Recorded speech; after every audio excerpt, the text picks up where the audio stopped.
ये 4.5 जनरेशन का एयरक्राफ्ट है, लेकिन इसकी जो खूबियां हैं ये 5th जनरेशन की हैं। ये मल्टी रोल एयरक्राफ्ट अगर कहा जाता है तो इस बात को भी समझिए कि ये एयर डिफेंस में भी सक्षम है, ये ग्राउंड ट्रूप्स को एयर सपोर्ट में भी सक्षम है, जरूरत हो तो दुश्मन के इलाके को भेद कर वो मार करने में भी सक्षम है। इस एक विमान की इतनी खूबियां हैं कि ये सबसे छोटी टोली भी सबसे अधिक भूमिकाएं निभाने में कारगर। जब रफाल का निर्माण किया गया था तो फ्रांस में उस समय 7 तरह के लड़ाकू जहाज इस्तेमाल किए जाते थे।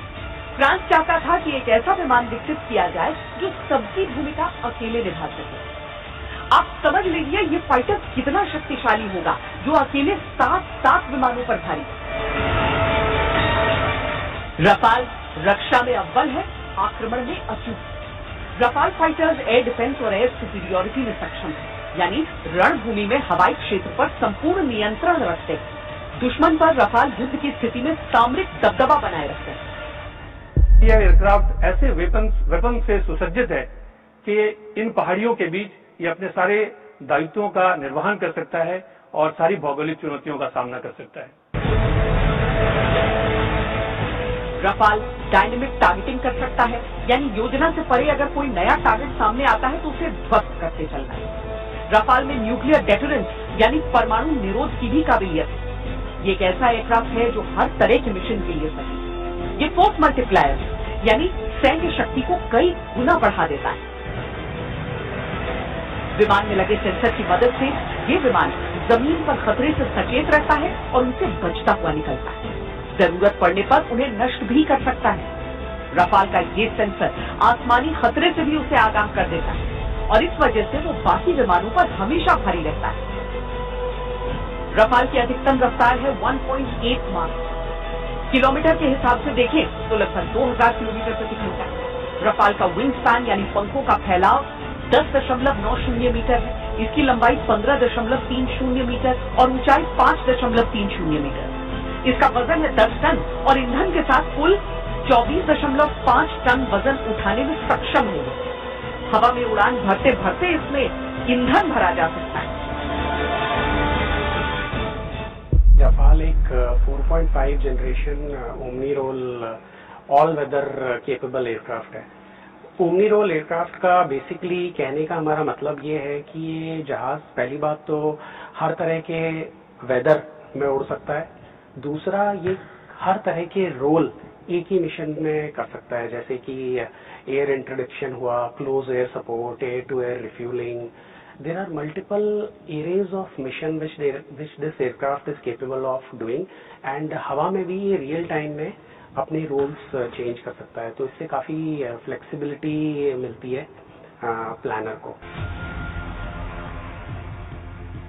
टोही विमान की भूमिका में भी रफाल बेमिसाल है। वो दुश्मन के इलाके को गुपचुप परखता है, उसका नक्शा रियल टाइम हासिल करता है। रफाल एक साथ कई एयर टारगेट को ढूंढ सकता है, चाहे दुश्मन ने जामर क्यों न लगाए हो या फिर मौसम कैसा भी हो। जहां परिस्थितियां ऐसी हो कि कुछ भी दिखाई न दे रहा हो, वहां भी रफाल रियल टाइम में 3D मैप जनरेट कर सकता है। रफाल के अलावा किसी भी नए जनरेशन फाइटर में ये फंक्शन नहीं। क्लोज एयर सपोर्ट देने में रफाल फाइटर का जवाब ही नहीं। जमीन पर लड़ रहे सैनिकों को अगर आसमान से सहायता मिलती है तो युद्ध की दिशा बदल जाती है। रफाल दुश्मन के उन ठिकानों पर सटीक निशाना साध सकता है जो हमारी सेना को निशाना बना रहे होते हैं और आने वाले खतरों को हवा में ही नष्ट कर सकता है। रफाल हवा से जमीन पर मार करने में भी सक्षम है और हवा से हवा में भी। वो एक साथ कई एक्शन कर सकता है, जैसे बेहद नीची उड़ान में पेनिट्रेशन करते हुए हवा से हवा में मिसाइल दाग सकता है। रफाल की आत्मरक्षा प्रणाली अभेद मानी जाती है। ये युद्ध में इस्तेमाल हो चुका है और अपनी कुशलता साबित कर चुका है। इसमें जो हथियार लग सकते हैं वो भी देखिए। Beyond visual range air to air missile Meteor, जो 120 किलोमीटर दूर के टारगेट को हिट कर सकता है। रफाल में लगा ये मीटियोर मिसाइल 100 किलोमीटर दूर से ही दुश्मन के एयरक्राफ्ट को बिना उसकी सीमा में प्रवेश किए गिरा सकता है। और long range air to ground stand off cruise missile SCALP जो 600 किलोमीटर दूर तक निशाना साध सकती थी। स्काउट मिसाइल अपने एयर स्पेस में रहते हुए दुश्मन देश में कई किलोमीटर भीतर तक नुकसान पहुंचा सकती है। यानी बालाकोट जैसे ऑपरेशन के लिए भारतीय वायु वीरों को सरहद पार करने की आवश्यकता नहीं होगी। जब हथियार इतना ताकतवर हो तो उसे संभालने वाले हाथ कितने ताकतवर होंगे। आइए अब हम इस टीम की दिनचर्या को समझते हैं। हमारा रूटीन सुबह start early in the morning, जहाँ पे हम फिजिकल वर्कआउट करते हैं, which is very important for our physical and mental fitness, because flying a fighter jet is not that easy and it demands to be physically and mentally fit. एक fighter pilot जितना time cockpit में spend करता है उससे 3 या 4 गुना ज्यादा, may be more, वो briefing और डीब्रीफिंग में स्पेंड करता है। ब्रीफिंग और डीब्रीफिंग बहुत अहम हिस्सा है हमारे काम का, क्योंकि our job is to achieve perfection in whatever we do, and the better you are, it is beneficial to you when you fight against the adversary, जब आप दुश्मन का सामना करते हैं।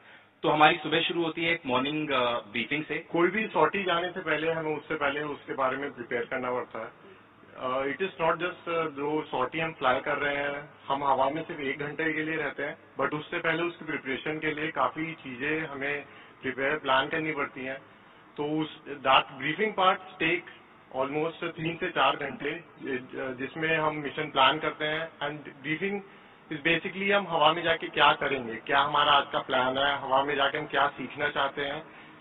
So all this things we have to cater for in the briefing, कि हमारा आज का प्लान क्या है, हम किस तरीके से इस मिशन को एग्जीक्यूट कर सकते हैं। इस समय पूरी दुनिया में लोग कंफ्यूज हैं, वो समझ नहीं पा रहे हैं क्या सही है क्या गलत है, क्या सच है क्या झूठ है, और ये स्पष्टता हम आपको अपने इस नए शो में देंगे।